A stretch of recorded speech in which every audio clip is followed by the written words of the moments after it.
What is going on, guys? Our last trip to the cliffs in Marseilles, Illinois.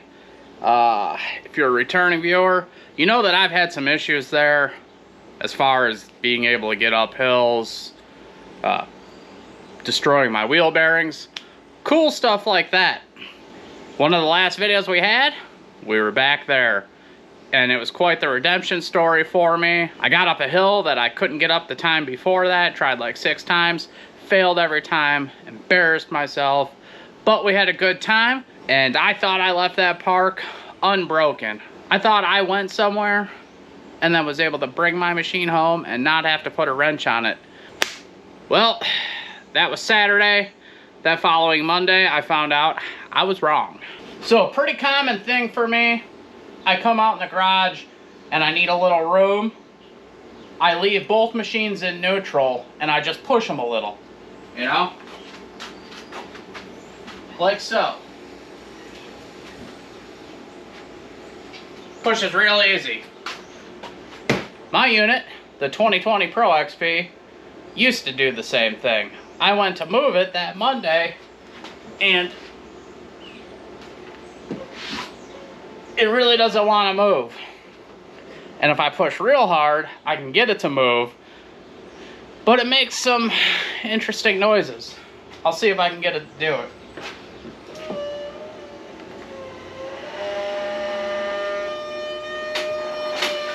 Ooh, yeah, Obviously, got some problems. I think I know what it is. Let me show you. So since I was getting resistance and I have all those fresh HD Polaris bearings on the wheels, I was really hoping and assuming it's not that. The noise kind of sounds like it's coming from the center of the machine, so right away I'm thinking carrier bearing. So I dropped the skid plate down, jacked it up, spun the wheels, and I'll show you what it sounds like. So we got the car in the air, just the rear tires, got her in neutral, and I'm gonna turn the tire.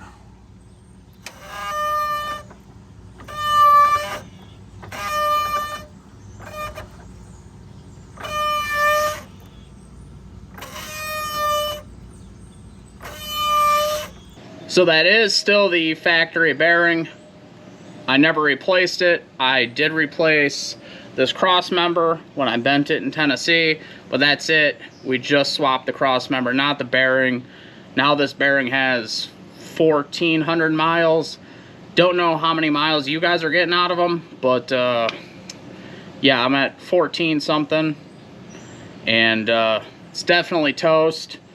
Now dude's machine, who has the 21 Pro XP, he hasn't changed any bearings in his machine, and he's got more miles than I do, so I don't know.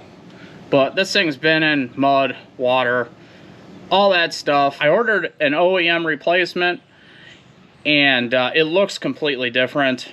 I contacted tech at Rocky Mountain, and they're telling me it should work.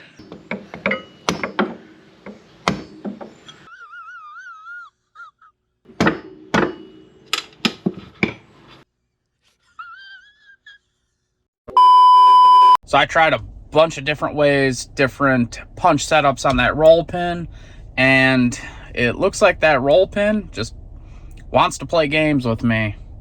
But what that roll pin doesn't know is I'm from the streets of Johnsburg, Illinois. If it wants to play games, we can play some f***ing games, you know?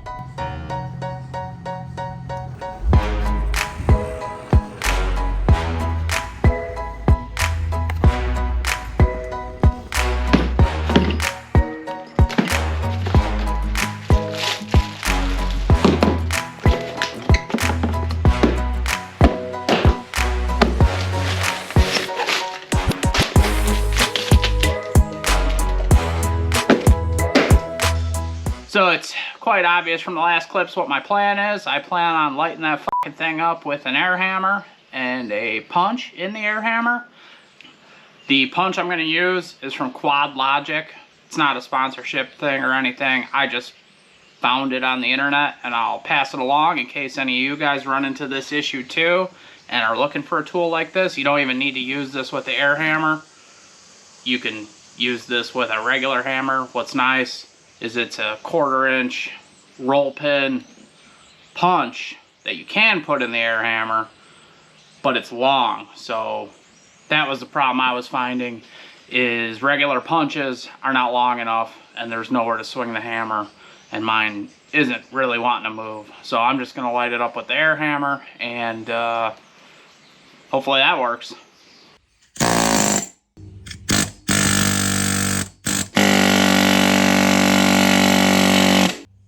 Damn thing started moving right away.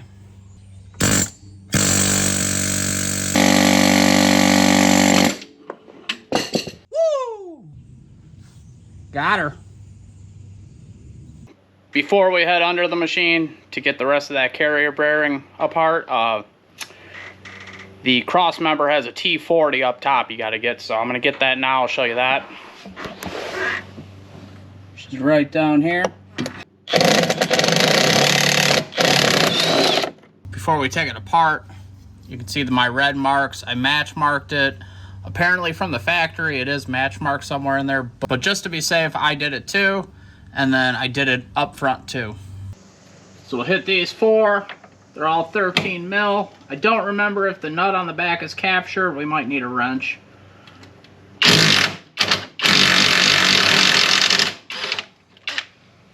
Looks like it's captured.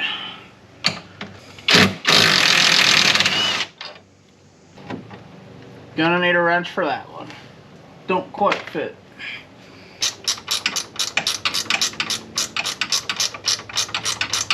It's only like this on mine because of the aftermarket skid plate. On the factory machine, you don't have that plate, so you can just zip these off with an impact. We gotta slide that front slip yoke off the differential. Alright. I can feel it popped off, so now we gotta go forward.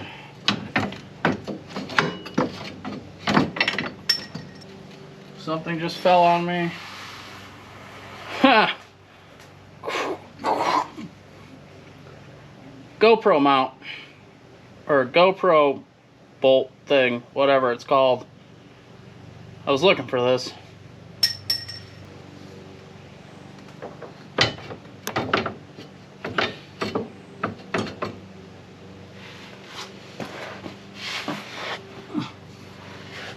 Alright, we got it.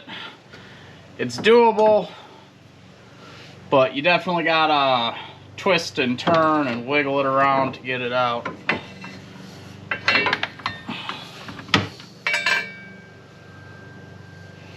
And then 15 mil, we'll zip these off.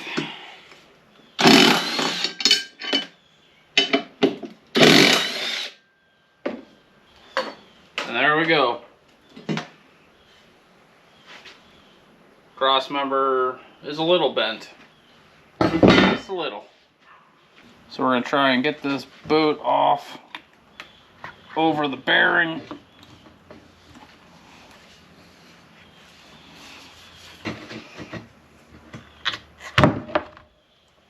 Like that. So now we got the bearing exposed. Unfortunately, drive shaft doesn't fit in my hydraulic press, so we're going to have to pop this off with a hammer.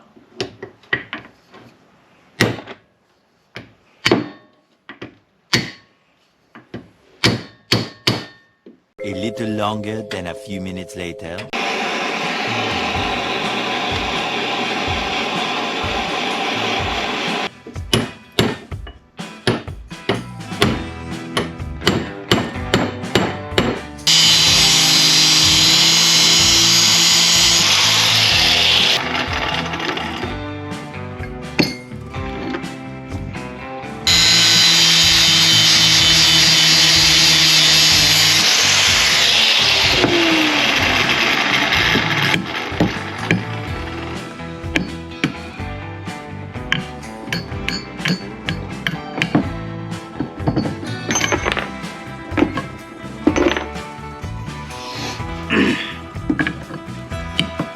There we go, we got the outer race off now. We'll get these bearings off, and then we have a direct shot on that inner race. Put the little cage off. Like that. There we go.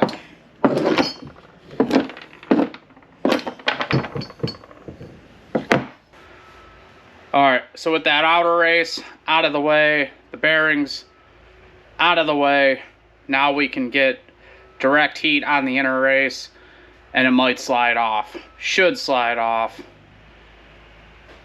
Doing the outer race with that crappy torch, we're kind of getting the shaft too hot.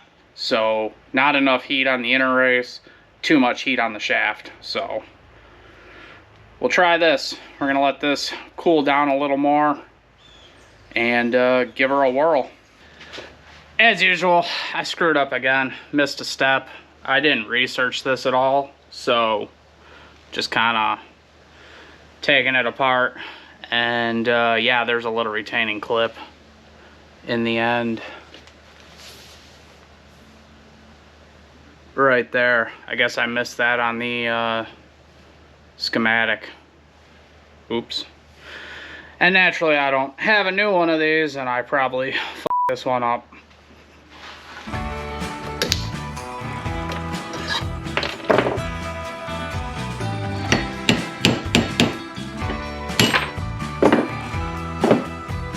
It's amazing how easy it comes apart when that clips out.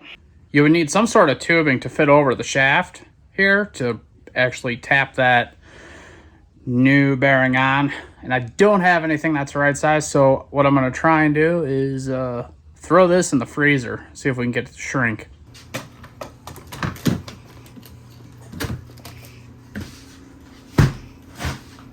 While we got that cooking in the freezer, I think I mentioned that the new one doesn't look anything like the old one. I'll show you that. So here's the new one they sent. And the old one is encased in this. I mean, it looks completely different. But Rocky Mountain says this is supposed to be the ones. So I'm going to measure the ID of that and see if it's the same as the old one. 12 seconds later. The ID of the inner race is the same, but the thickness, the height of the inner race is different. If I put that new one in, I will not be able to put that retaining clip on. I don't know. That's what comes up on the Polaris part schematic. So I guess I'm back to searching. So once I find the right one and it comes in, we'll get back on this project. Much later. So I did some research. I can't figure out what bearing replaces the exact style that was in there in size. I looked at the service manual for a 2020 Pro XP, and it shows this style, the new one, that is different. It doesn't show that little retaining clip, so I guess I'm just going to put this one on and not use a retaining clip and see what happens. All right, let's see if we can get this carrier bearing on. We'll go grab that shaft out of the freezer and see what happens.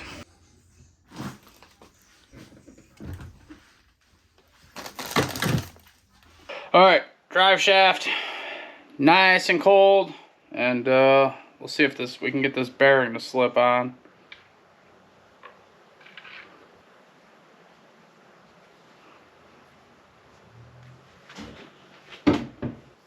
Still gonna need a little persuasion.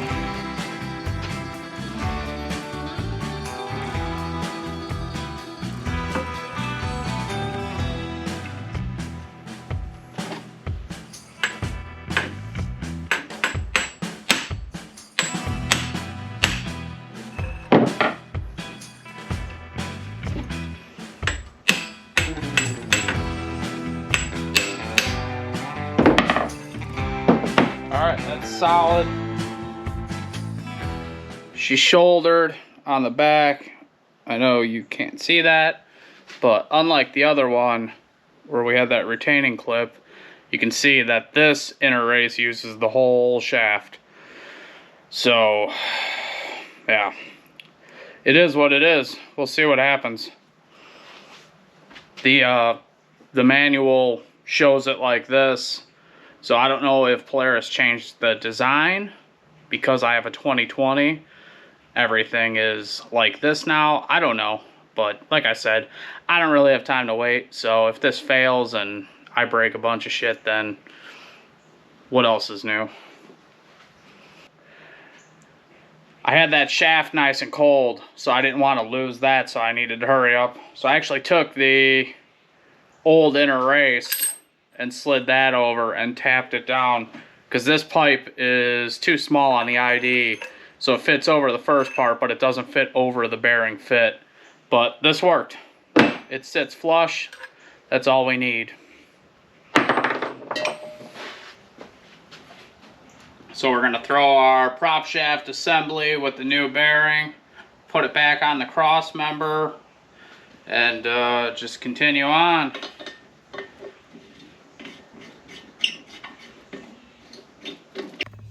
Alright, next problem.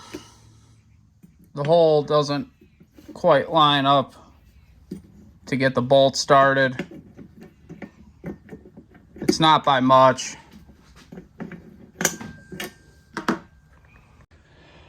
And since I have a severe case of the Saturday f***its, I'm just gonna clearance it a little bit, get that bolt in.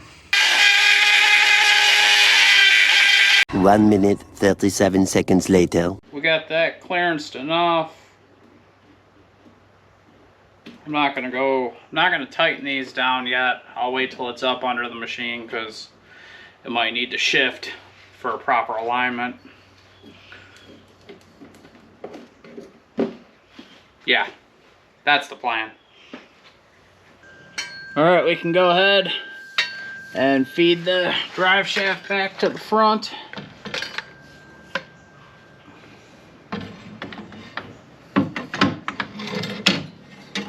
We got it fed up past the front differential, so now we got to line up the splines on this yoke here.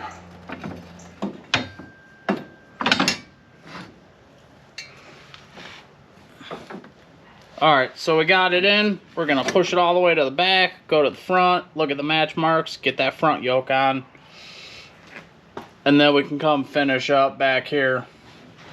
2 very boring minutes later. Alright, so all we got to do is just get the hardware back in and tighten everything down.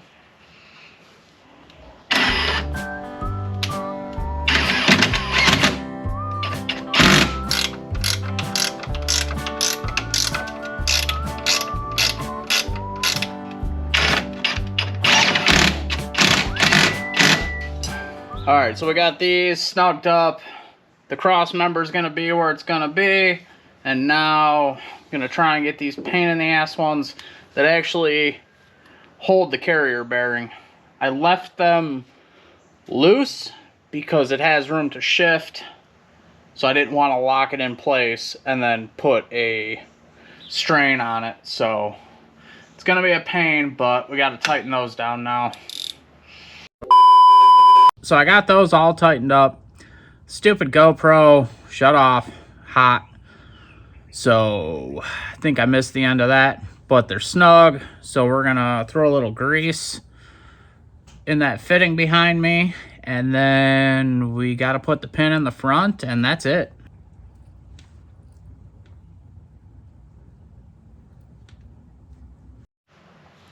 So all we got left, new roll pin. And I'm going to do this with my new punch for the air tool, but I'm not going to put it in the air hammer. I'm just going to with a hammer. And that's it. Hopefully this goes smoothly. I'll try to put a camera in there. I've done some test shots, and the lighting is no good. 11 minutes later.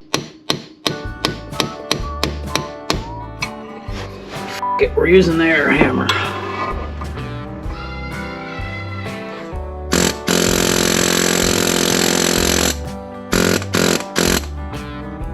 Alright guys, that's it for the carrier bearing or prop shaft bearing, whatever you want to call it. If this fails, you'll see. But at least you have an idea on how it comes apart and goes together. Thanks for watching and following us along on this journey we're on with side-by-sides. Make sure you hit that little subscribe button. We're trying to do a hard push for that 1,000. Liking the videos helps, commenting on the videos, all that stuff helps us grow. So thank you again, and I'll catch you on the next one. Peace!